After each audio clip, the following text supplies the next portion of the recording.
right, everybody. Welcome to my final. No,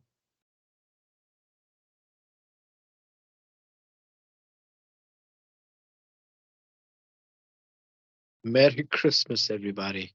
Tomorrow, football Christmas begins, and we can begin for 1 month of solid football. One game tomorrow, and then thereafter, 4 games for the first week, and then 3 games in 2 games. It's going to be epic. It's going to be fun. It's going to be lots and lots of chaos. All your predictions are all wrong.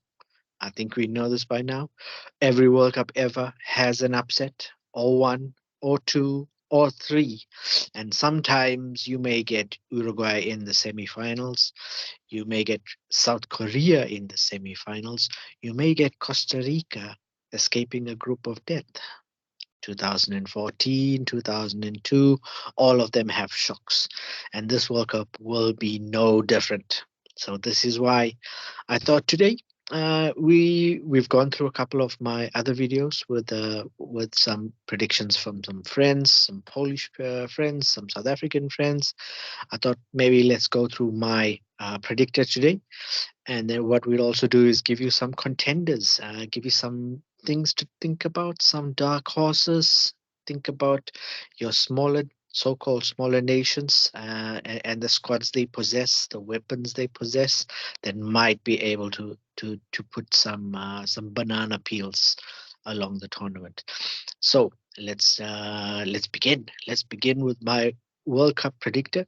I've done this several times. I've changed this several times. I have a couple of bets with some friends at work, and some bets with some friends from my home country, as well as my family. And I think for with all of them, I have a different final two or final four. So let's do this with. We can do this together. So let's begin with Group A. And in Group A, my original pick was actually Senegal to win this group. That was my initial pick.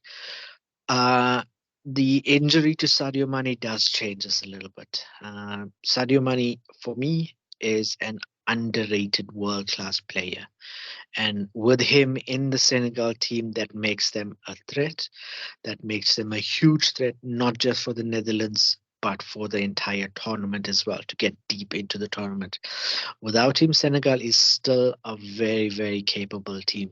Uh, don't discount Senegal. I know they've lost Sadio Mane, but a team that consists of Mendy, Ismail Essa, and Khalidou Koulibaly is not a bad team. There is solid, very good players all through that team. So don't sleep on Senegal. So uh, my initial thought was to put Senegal through as winners here, but what I will do is put them through as runners up.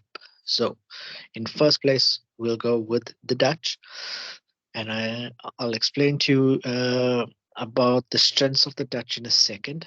Uh, I'm not sleeping on Ecuador because I know how dangerous they are. Ecuador is one of those teams that has a very, very strong defense. Playing in South America, they got through with a very, very miserly defense and eventually got through. I think it was in the playoffs, in the intercontinental playoffs. So just be careful with Ecuador. They will probably win against Qatar, and then the match against Senegal in the third group game will be vital. That will be the game that probably decides who goes through, and I think depends on what the goal differences is. It's probably a game that Senegal will need to win. So needing to win that third game will be all important. Probably Senegal going through. The Qataris are a little bit of an enigma team. They've got together in camp for a while. They've been together for months. So don't discount team spirit. Don't discount a host nation. I know from a South African point of view in 2010, we weren't favored by many to get a win, let alone a point, and we drew that first game. Probably should have won it against Mexico, and then we beat France in the final game. So we got knocked out technically the worst host ever, but we got knocked out with 4 points, and 4 points is nothing to be sneezed at from a a host that is not was not favored. Similarly with Qatar, I can see them sneaking a point or two. So don't sleep on them. Let's say this is a very interesting group. Group B. We've had a couple of videos I went through with some of my friends, and all of them have England coming out on top, and I agree. But the other three are very, very close, very, very tight. My leaning is actually towards Iran. This is a very close World Cup for them. They are literally across the sea. They right next door. They're probably going to get a lot of support, and they know local conditions. Quality players. They've got Taremi, Jahanbakhsh, Sadar Azmoun, who's I think he's injured at the moment, but he might be fit in time for game two and maybe three, possibly one as well. So three quality players, a little bit of sprinkling of spice. The US is a very young team. This is going to get them experience for their World Cup in 2026. They could pull an upset here or there, uh, but I still think they need some experience. So probably they're gonna, I'd imagine, draw with Wales and then maybe draw again with Iran. Maybe pull up an upset against the English. You never know. In the Group C, we have the mighty Lionel.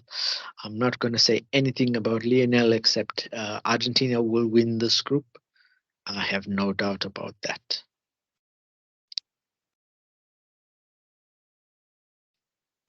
Argentina to win this group. I think they start with Saudi Arabia. Argentina is full with quality players. I'll get to shortly. We'll get to a mini video on the contenders, and I'll outline why I have labeled a few countries serious contenders for the title. Argentina is one of those contenders. Expect them to go deep into this tournament. So I see them getting out of this group with relative ease. The next two countries is Mexico and Poland, two very even teams.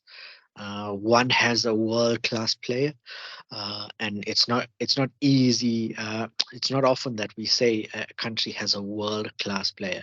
Robert Lewandowski is not just a world class player now; he will go down in history as one of the greatest goal scorers, possibly of all time. Should have won one Golden Boot, maybe two, but Robert Lewandowski is going to be the difference.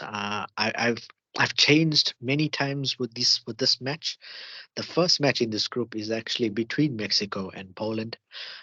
Normally, I would say Mexico goes through because Mexico always goes through. They always get to the round of 16, and they always find a way to lose in the round of 16. They call it the curse, the fifth match curse, or the fourth match curse, whatever it may be. Uh, but they always find a way to get through. I don't think they will get through this time, but that's purely from a heart rather than head. I lived in Poland for a few years, and I consider Poland a second home in many ways. So I'm going to give this one to Poland, Robert Lewandowski, and to keep my Polish friends happy. Next up is Group D, with the two standout teams and two relatively weak teams. I've seen Tunisia a few times. I've seen Australia a couple times as well. Tunisia, I'd imagine, is would be third place in this group. Australia probably going to be fighting with Tunisia for that wooden spoon in this group. But the two standout teams is France and Denmark. Denmark having beaten France twice in the Nations League, and a very, very solid team. It is what you would consider a dark horse team. France has all the power, all the firepower, missing two players in the midfield. The two very important players they're missing is Kante and Pogba, which means their midfield consists of Chouameni and Rabiot or Camavinga. So it's probably going to be Chouameni and Rabiot in that midfield starting two, which is not going to light the world on fire, even though they are quality players. If I had the choice, I'd probably play Kamavinga and Chouameni, but I think Deschamps likes Rabiot, and me playing those two means you're going to rely a lot on the front three. It's a great front three, don't get me wrong. Benzema, Mbappe, and Griezmann. Amazing front three, actually, the more I say it out loud. But they will get out the group definitely. It's how far they get beyond that. So I agree that these two teams come through. I possibly think that Denmark will beat the other two, Tunisia and Australia, a little bit more clinically.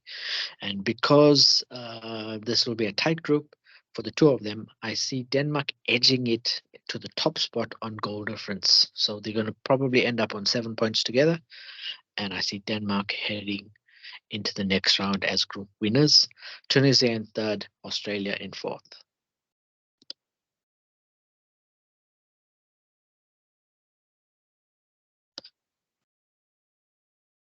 Okay, first matchup in Group E will be Germany versus Japan.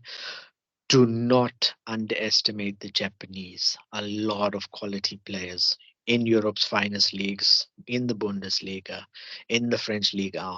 They are a very, very good team. However, having said that, you can't discount the Germans and don't discount the Spanish. The Spanish are under a revolution in many ways with Luis Enrique bringing through younger and younger players. You're going to see that midfield dominated with Pedri and Gavi. Their issue in Spain is actually their forwards. Who's going to be finishing off these goals? It's hard to see because they're leading. Their striker, their number 9, will be Morata, maybe assisted by Ferran Torres, Dani Olmo. It's going to be a very they will dominate the ball 100%. You'll see them leave the game with 70% possession. It's just about how they convert that possession into goals. I'm going to say, however, uh, I think that Spain will win this group, and I will put Germany in second, not for any other reason except that I think the Germans will be comfortable. The Germans have firepower, and the Germans will get through and probably in that third game rest a lot of players. What that means is Germany will probably be comfortable getting into the second side of the draw rather than the first. The first side of the draw is packed with quality teams, and I can see the German in that third game. After winning the first two games, taking their foot off the pedal in the third game, which probably would mean that Spain qualifies ahead of Germany. I am a serious believer that Germany should never ever be underestimated, and especially this German team under Hansi Flick. Hansi Flick is, as you all know, a great manager at club level, meaning he's going to bring a lot of that style into the German national team. They haven't been great so far, but a team that consists mostly, the team chemistry is made up from their Bayern Munich core and their front four.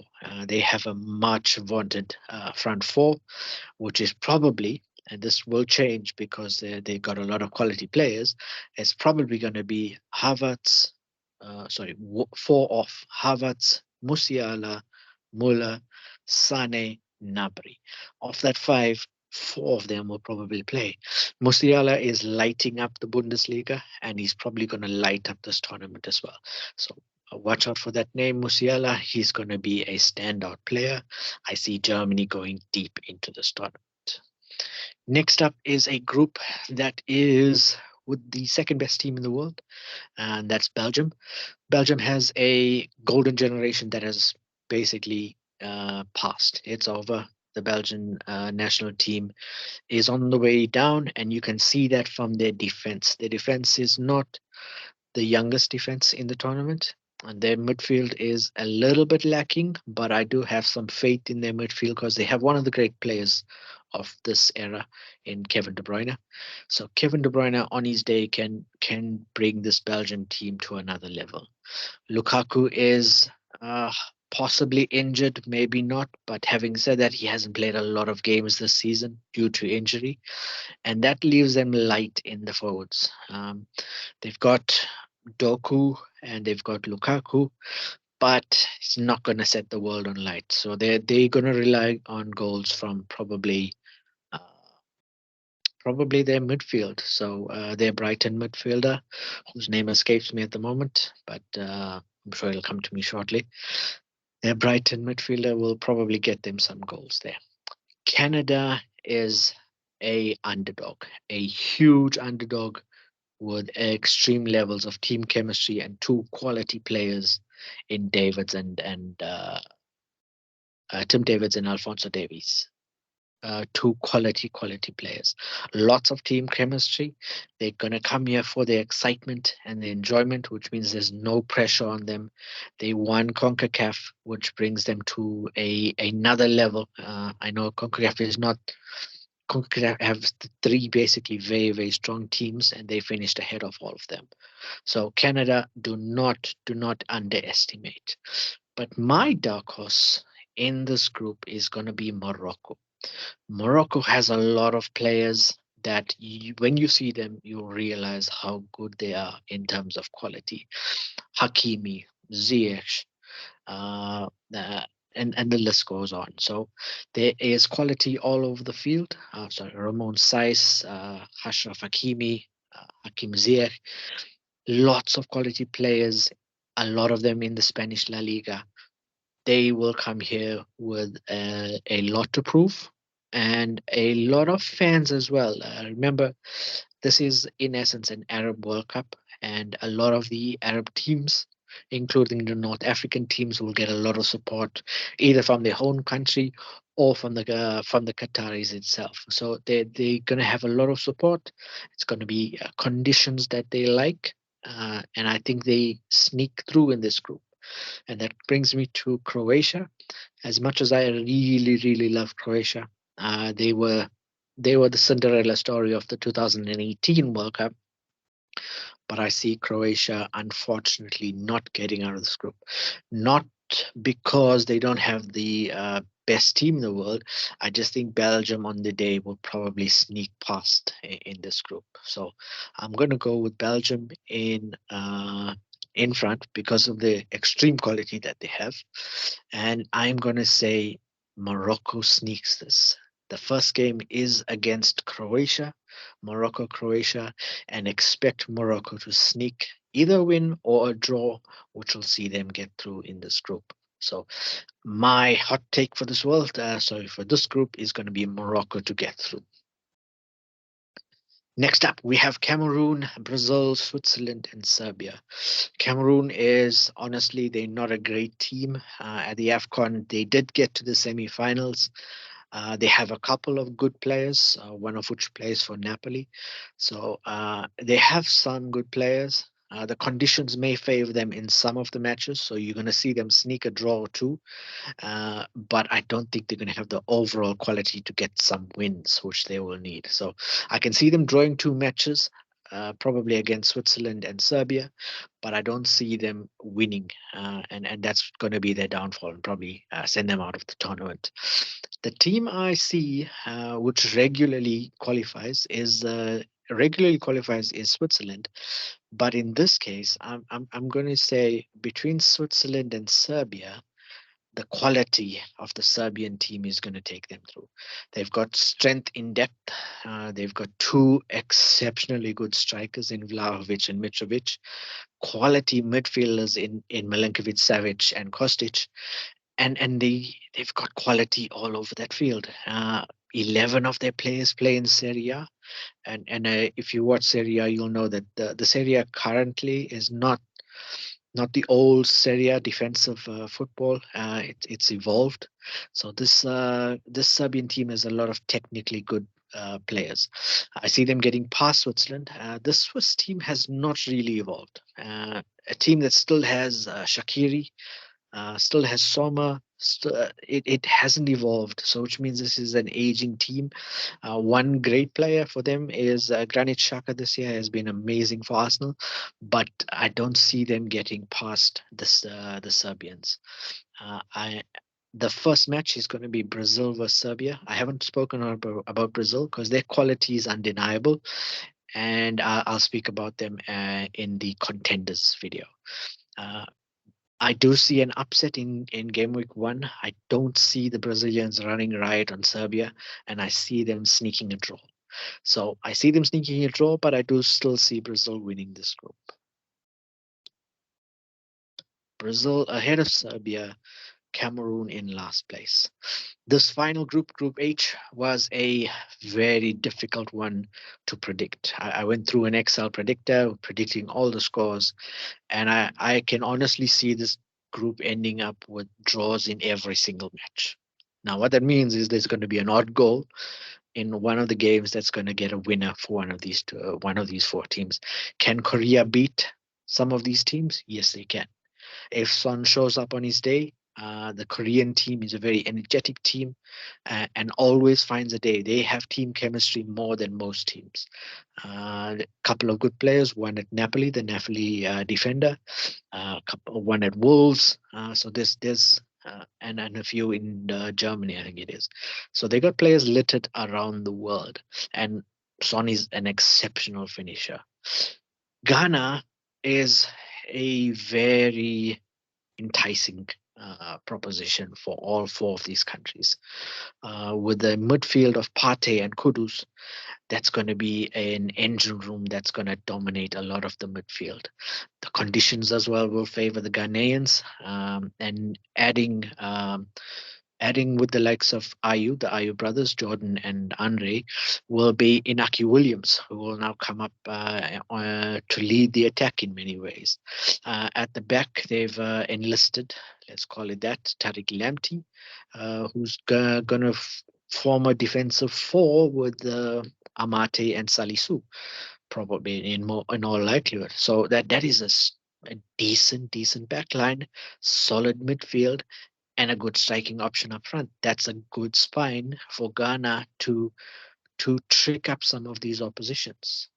Having said that, I will say that the two teams, Uruguay and Portugal, have the better squads and the better quality players. Uruguay with a fantastic midfield of Bentancur, Torreira, and Valverde, and an amazing attack with Suarez and Cavani being the aged strikers, supported by Darwin Nunes, who I think might be a nice dark horse for the Golden Boot, actually. So the Portuguese team, on the other hand, is littered with stars in every position, every single position. However, the way they play under Fernando Santos is not, let's say, it's not going to set the world alight. Cristiano Ronaldo is, in many ways, a goal scoring legend, but will his distractions off the field after his interview recently cause disharmony in the Portuguese team, or will it fire him up and make him into the leading goal scorer for this tournament? I'm going to lean one way because having watched the Portuguese team, even in the qualifiers and the playoffs, they did not set the world alight, even though they've got Cancelo and Bruno Fernandes and all these quality players. They did not set the world alight. They play in a very pragmatic way, and I see that pragmatic way falling short in this group. So I'm going to go with Uruguay to win the group and Ghana in second. Portugal and Korea to make up the numbers. But I do see that group with a lot of draws. And if any one team can get a win, they will take over in that group and force a different position in that group. So that's a very tight group. I could see them all ending up with 4 points and knocking each other out in goal difference.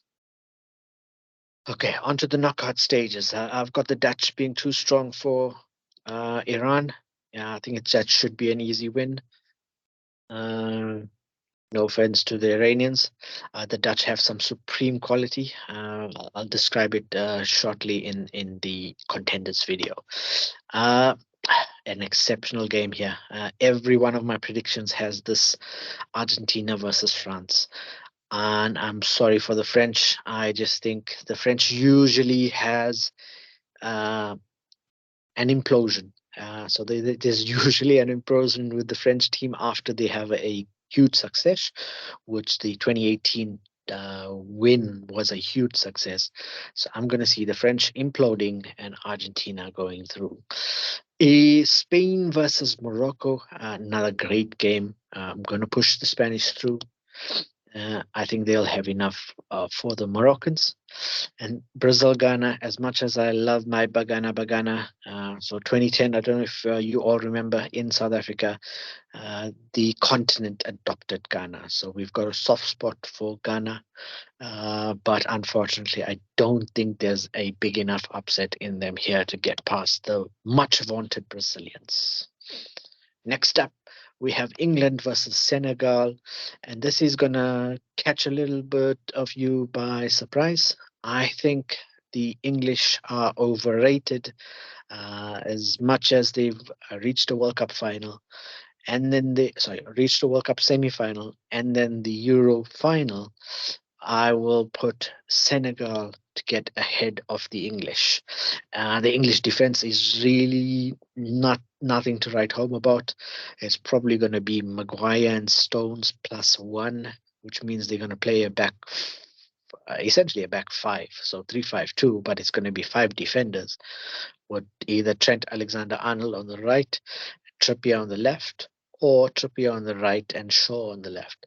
Midfield will probably be Rice and Bellingham, and a front line led by Harry Kane. But I see the instability at the back and the not the strongest midfielder in the world to be their Achilles heel. And I see a very tight game, possibly going to penalties, and Senegal getting through. Next up, a great game, a great game. This should be a very, very good game, very tight game. But the Danes are a unit. They caused a major surprise getting so far in the Euro 2020, which was held last year. And they've got a good defense, a good midfield, maybe not a clinical striker, but I still see quality around the field, which will send the Danes through. Some surprises you see as you go along. Next up, golden generation of Belgium led by Kevin De Bruyne. Probably Lukaku back for this knockout game, but I see Hansi Flick's German side with that front four being the Germans will play a 4-2-3-1. Musiala in the 10 position, Nabri wide, Muller probably in this tournament will get to the goal scoring record held by Klose. So I can definitely see the Germans getting through here.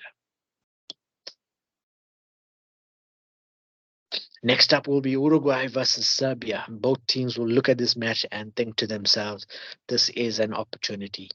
And if I'm honest, I can see both teams being very, very tight in this game. The more clinical strikers will probably sneak this match. But I do think that Fede Valverde will lead the Uruguayans into the next round. All right, then to the quarterfinals, we have Germany versus Uruguay. A great game, very tough, very physical. Probably going to be 2 or 3 goals in it. I'm going to say a very strong physical team, Uruguay, against a young, dynamic, fast paced, high pressing team in Germany. I see Uruguay getting 2 goals, but I do see Germany getting 3. Next up, very tight game. I love this. My bias hat would tell you that Senegal will be able to conquer the Danes, but missing that one world class player, which they did have, and the evolution of Christian Eriksen will take over this game. I think Christian Eriksen is the story in this World Cup, and I can see him leading his Danes into the semi-finals. Next up, Spain versus Brazil. An exceptional Spanish team who will probably dominate a lot of the ball in this game, but their lack of a clinical striker means that Vinicius on the left or Rafinha on the right and led by Neymar will probably pick them off and get the goal that The Spanish will probably have the possession and miss a lot of chances, but the Brazilians will be clinical. Oh, the game I wanted to see as the final. I'm a Dutch supporter, as you can see from my jersey. I'm a huge Dutch supporter, and I played around with this predictor so many times to get the Dutch on the other side of the draw. Uh, but I do think they probably were. Actually, Sadio Mane's injury puts them on this side of the draw. So had he not been injured, I would have seen Senegal win the group and the Netherlands be on the other side of the draw.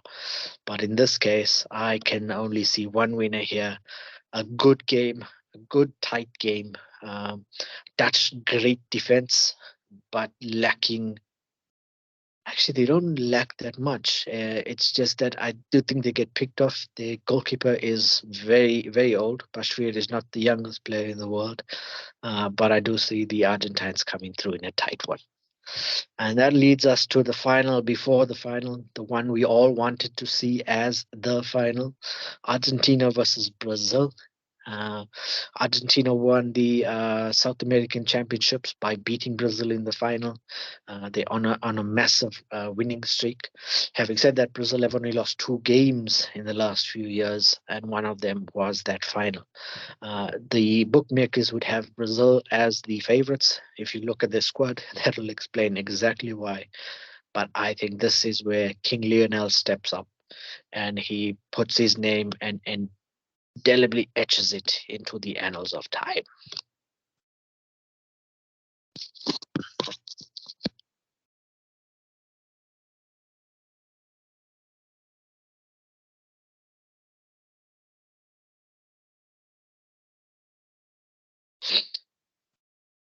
On the other side of the draw, we have the Germans versus the Danes. I want to say Denmark gets through here. Denmark have a very good defense, a decent keeper, not in the greatest form since he's moved away from Leicester, going to France. But good defense, good wing back in Mela, good midfield. I just think they're going to fall short with the striking department. And that's where the Germans come in. You all know the saying, Gary Lineker, football is a simple game played over 90 minutes. And in the end, Germany win. And that leads us to an amazing World Cup final. If I'm not mistaken, for the fourth time in history was, yes, it was in 86, in 1990, and then again in 2014. All of those were very entertaining finals, and this is going to be no less entertaining. The Germans are a unit. They play as their nickname suggests. They are the machine, the Mannschaft, and as a machine, they will play and be very creative. However, this is not the old German team. This is not the pragmatic German team. This is the German team that will attack you from all ends. They will play two midfielders, not even defensive midfielders, because their number 6 is essentially Joshua Kimmich, who will be in the central midfield, and they'll probably play Gundogan next to him. So that's a functional midfield to allow the four attackers to get up and down the field. Musiala, lots of expectations on him. Kai Havertz, another brilliant player, floating around. Thomas Muller, uh, he's a goal scorer. He knows where to be, knows when to pop up and how to score. Nabri, Sane, the list goes on. Mukoko's on the bench. They're going to have a lot of depth. And in this World Cup with 5 substitute, that's going to come into play. The Argentines are solid around the pitch. Good goalkeeper, good defense. Martinez, probably Otamendi, with Taliafico out wide. Midfielder of Paredes, probably not going to set the world on fire, but it's a functional midfield. So that functional midfield will allow the front line to get the goals, to get the assists. There's no better contributor than Lionel Messi, and he's going to be able to facilitate Lautaro Martinez, Angel Di Maria, probably Alvarez from the bench as well. So In this game of games, Messi will remember the 2014 final and he will step up and finally cement himself as a world champion and ending the debate. I know it's probably not a popular opinion, but I do think that this will be the World Cup that cements the legacy of Lionel Messi as the GOAT. And there you have it. Your world champions, per the predictor, is Lionel Messi and Argentina. My play of the tournament will be Christian Eriksen. Romantic story for FIFA. It'll be brilliant. The man passed out, sorry, had his moment where he basically was, uh, well, the man had his moment at the Euros where the world thought he was lost, and now he returns to the FIFA World Cup the next year to lead his Danish team to the semi-finals. So, player of the tournament, Christian Eriksen, uh, uh, and the world champion will be Argentina.